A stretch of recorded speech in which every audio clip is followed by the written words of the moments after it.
And now more than ever, we can't ignore it anymore, that it's going to become an issue where all of us as a human collective need to pay attention and attend to the needs of people who are being displaced. Now, many of this was due, much of those numbers were due to harsh weather conditions, yet they were displaced, meaning that people were uprooted, had to leave their homes, leave family members, possibly lost family members in storms, and had to relocate for a time in another home. So the disruption on those people's families was tremendous.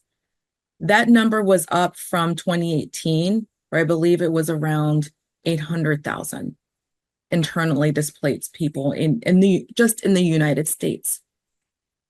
So those numbers keep going up, and it's not, I don't have the numbers right here in my mind of other places in the globe, but what I do know is that there are thousands and thousands of people coming across the border or at the border of Mexico and the United States right now.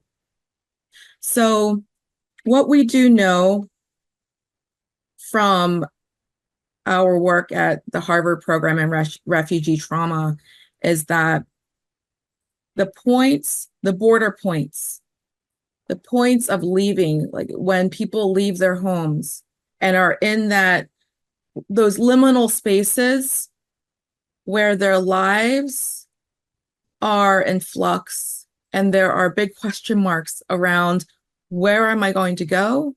Where will my new home be? Where will my children be safe? Will my security be guaranteed? All of those questions leave open the vulnerability to harm, violence, human rights violations, on and on and on. Those are the places where those liminal spaces, the question mark places, are the spaces where human rights violations often take place. Human rights violations, those are the causes of trauma.